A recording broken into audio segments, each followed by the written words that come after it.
Imagine your voice is a musical instrument. Some people are born with a booming trumpet. Others, a gentle flute. And you, perhaps you were born with a beautiful, resonant cello. But imagine that from the very first time you tried to play it, from the very first note you tried to create, you were taught that the sound was wrong, that it was too loud, or too sad, or too inconvenient. You were taught that to play your instrument was a dangerous and forbidden act. So, you learned to put it away. You packed it carefully into its case, and you learned to carry it through your life in silence. This is the hidden story behind so many of us who believe we are simply shy. It's the story of the person who is quiet in meetings, who hesitates to share their opinions, who feels a profound discomfort being the center of attention. You carry the label of shy or introverted as if it is the core of your identity. And while true, healthy introversion is a beautiful temperament. For so many of us, this quietness feels less like a peaceful preference and more like a cage. Today, we are going to gently open the door to that cage. Because what you have been calling shyness is often not a personality trait at all. It is a profound and intelligent survival strategy. You are not shy. You were silenced. Let's draw a clear and compassionate line.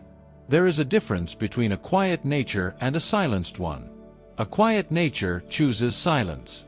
It finds peace and energy and richness in stillness. A silenced nature learns silence as a shield. It does not feel peaceful. It feels like a tense, vigilant state of holding your breath. Your quietness is not a flaw in your character. It is a testament to your incredible ability to adapt to an environment that taught you that your voice was not safe. This lesson is almost always learned in the classroom of childhood. Sometimes, it was the classroom of criticism. You would share an idea, and it would be called stupid. You would tell a story, and you would be mocked. You would express an opinion, and it would be dismissed. You, a small child, learned a powerful equation: my voice is a source of ridicule and shame. It is safer to be silent. So you learned to keep your brilliant, beautiful world of ideas to yourself. Sometimes, it was the classroom of volatility. In this home, the emotional weather was a constant storm. And you learned that your voice, a happy shout, a sad cry, an angry protest, could be the very thing that triggered the hurricane. Your self-expression could provoke a parent's rage, or a period of terrifying silent treatment. So you learned to make yourself small and quiet. You learned to be a masterful weather watcher, and you learned that the safest thing to do in a storm is to take cover and not make a sound. Sometimes, it was the classroom of narcissism. In this environment, there was only room for one voice, one star, one sun.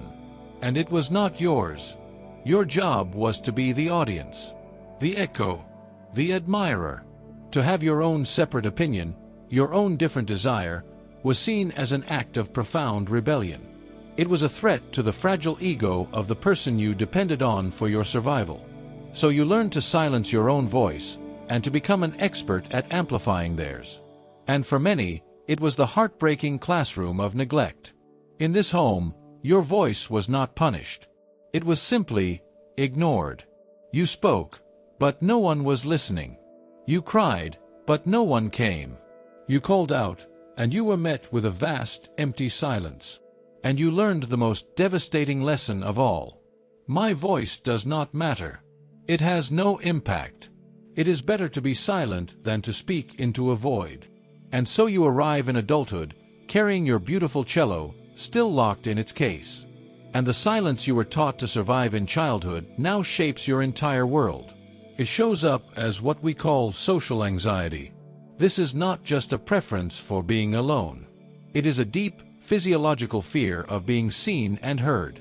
Because your nervous system is still running the old software that says, to be seen and heard is to be in danger. It shows up as a profound difficulty with boundaries. You cannot say no if you do not feel you have the right to a voice in the first place. You cannot defend your own space if you have been taught that your needs are not worthy of being spoken. It shows up as a deep and pervasive feeling of invisibility. You can be in a room full of people and feel like you are not really there. Because if you are not sharing your true self, your true thoughts, your true feelings, In a way, you aren't there. Only your quiet, watchful representative is in the room, and it shows up as a relentless inner critic. This is the ghost of the voices that silenced you. The moment you think about speaking up in a meeting, that voice immediately attacks. Don't say that, it's stupid. No one cares what you think. You're going to sound foolish. It is the internal enforcer, making sure you continue to obey the old, silent rules. So how do we begin the brave journey of taking the cello out of its case? The goal is not to force yourself to become a booming trumpet. The goal is to reclaim your own authentic voice, whatever its natural, beautiful volume may be. It is about giving yourself the choice to be silent or to speak, a choice that was taken from you. The first step is to reframe your story. You must see your quietness not as who I am, but as what I learned to do to survive. It is an old piece of armor, an invisible muzzle, and the first step to taking it off is to thank it for its service. Thank you for keeping me safe. I see how you protected me. But the war is over now. The second step is to find your voice in the safest place of all, with yourself. Your voice must exist for you before it can exist for others. Start a journal. Write your real, uncensored thoughts. Let them flow onto the page. Read the words out loud to yourself. Speak your thoughts out loud when you are alone in your car. You are simply practicing the act of letting your internal world become external, without any risk of judgment. The third step is to practice low-stakes speaking with a safe person. Choose one deeply trusted friend or partner, and practice sharing one tiny, low-stakes opinion. You know, I actually think I'd rather watch this movie instead. I'm not a big fan of that restaurant, to be honest. It will feel terrifying. Your heart will pound. But when you say it, and the other person simply says, "Oh, okay," you are gathering powerful, new data. You are proving to your nervous system that your voice is not a weapon of mass destruction. And finally, you can begin to reconnect with the physical home of your voice. Your voice lives in your throat, your chest, your diaphragm. These are often areas of great tension for those who were silenced. Practice humming. It literally vibrates and relaxes the vocal cords. Sing along to the radio in your car, as loud as you want.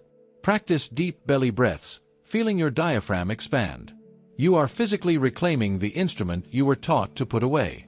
You are not shy.